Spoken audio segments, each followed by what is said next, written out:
Welcome to The Explainer. Today, we're unpacking a really fascinating mystery that was hidden inside a recent news story. It was one of those quiet little stories that just kind of popped up between the usual reports on politics, celebrity scandals, and sports. On the surface, it was just a seemingly ordinary art auction. But there are these moments when a news story is actually about something else entirely. We are going to look at how one single image managed to quietly rewire the way millions of people perceive the world. Okay, let's dive into this. A Victorian landscape painting called Scene in Braemar by Sir Edwin Landseer recently sold at auction for a staggering £5.9 million. Now, for most people, this barely even registered. It just sounds like, another rich collector buying another incredibly expensive piece of art. Interesting, sure, but hardly life-changing. Except it actually is. Because this isn't really a story about money, and it isn't really a story about art. Think about it. When that hammer fell, what did the buyer actually purchase? They didn't just buy some stretched canvas, cheap oil paint, and a wooden frame. Objectively speaking, those raw materials are worth almost nothing. Instead, they bought a piece of humanity's absolute oldest technology. They bought a story about memory, about identity, and most importantly, about how an entire nation can slowly begin to literally believe an image. Part 1, a £5 million myth. So this painting, Scene in Braemar, alongside its really famous sibling, the Monarch of the Glen, helped invent one of the most enduring visual myths ever produced. And we aren't just talking about the myth of majestic deer or rugged mountains here. We are talking about the myth of Scotland itself. Now, I know that sounds like an outrageous claim until you stop and ask yourself a very simple question. I actually want you to do this with me right now. Close your eyes for a second. Imagine Scotland. What just appeared in your mind? Was it a lonely, magnificent red stag standing proudly against mist-covered mountains? Maybe some purple heather, golden autumn forests, or an eagle circling above a super remote valley? See, human beings don't merely remember places. We remember symbols. Part 2. The invention of Scotland. The truly remarkable thing about the image that just popped into your head is that it feels ancient, right? It feels timeless. But like so many traditions that we just assume are eternal, the Scottish identity you're picturing was assembled surprisingly recently. And this brilliantly illustrates the point. Just look at these classic symbols. Many of you recognize this exact list instantly, even if you have seen very little or absolutely none of actual Scotland in person. So how exactly did a very specific vision of a country become globally recognized almost by default? Well, it was the 19th century that completely transformed Scotland's international image. And the crazy thing is, this wasn't some coordinated conspiracy. It was thousands of individual, totally uncoordinated decisions that just slowly aligned. You had Sir Walter Scott romanticizing the Highlands in his writing in the 1810s. Then, in the 1840s, Queen Victoria completely falls in love with Balmoral. By the 1850s, the Victorian railways opened up the Highlands to wealthy tourists, right as early photography started spreading these dramatic landscapes everywhere. Then boom, in 1851, Landseer paints his majestic, dignified stags. The Highlands basically became a cathedral, and Scotland wasn't simply a country anymore, it was an idea. And ideas are incredibly powerful things because they survive long after the facts disappear. Just look at this comparison here. On the one side, we have the everyday reality. Around 3/4 of Scots actually live in the Central Belt.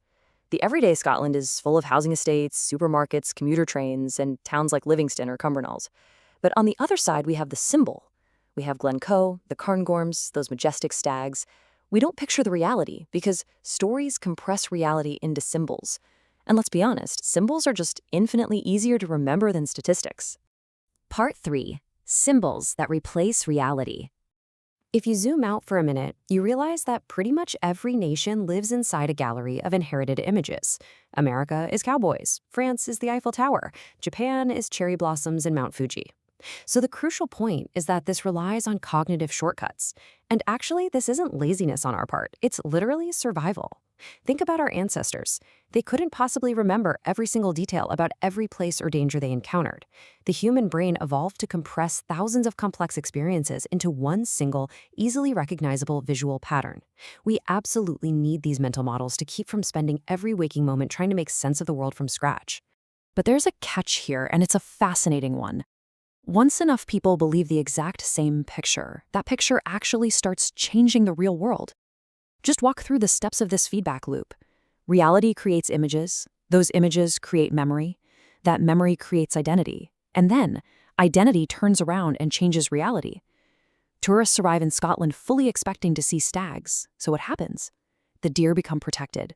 Hotels start decorating with tartan. Gift shops sell antlers. Eventually, a single painting no longer represents Scotland. Scotland literally begins representing the painting. The philosopher Marshall McLuhan captured this whole phenomenon perfectly when he said, "The environment becomes invisible because it's always there." This is the invisible architecture of culture we're talking about. The most powerful propaganda out there doesn't feel like propaganda at all. It feels like tradition, it feels like history, and just plain old common sense. We absorb these ideas long before we ever encounter the real places. Part 4. From paintbrushes to algorithms.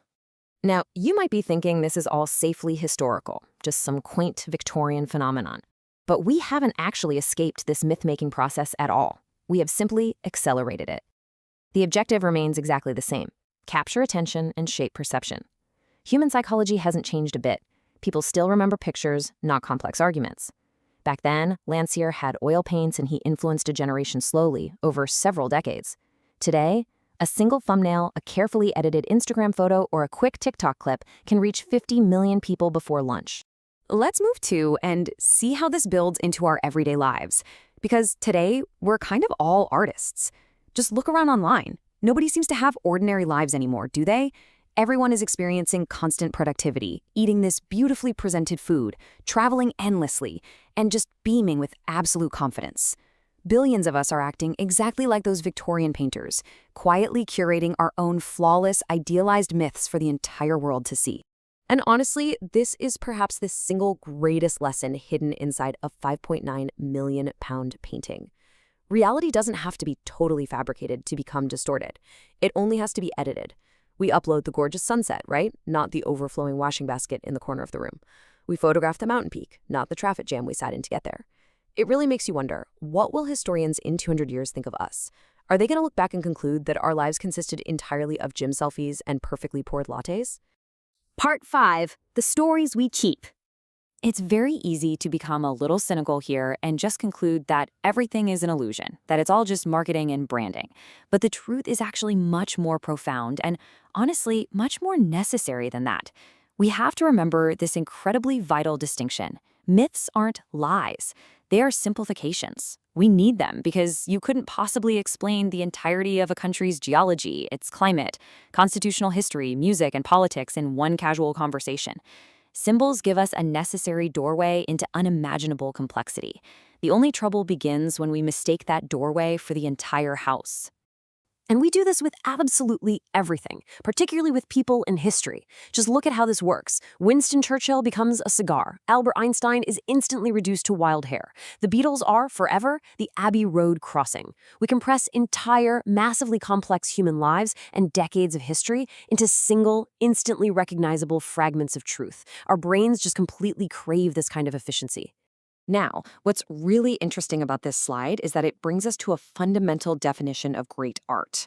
A camera simply records everything, but an artist selects. Landseer could have painted the grinding poverty of 19th century Scotland, or the brutal, freezing winters, or the gritty industrial shipyards. Instead, he selected majesty. Great art distills emotional truth by stripping away the unnecessary, and that selection, that specifically chosen frame, is what ultimately survives the test of time. Which brings us right back full circle to that 5.9 million pound painting of a stag. Civilization is, in a lot of ways, just the process of humanity deciding which stories deserve to stick around for another generation. A painting from nearly 2 centuries ago still has the sheer power to define a nation today, simply because enough people believed in it. So the next time you're scrolling through your feed, or you see a really iconic image, just remember that we are all living inside somebody's story. The only question is, if a single painting could shape the imagination of millions, what pictures are shaping yours?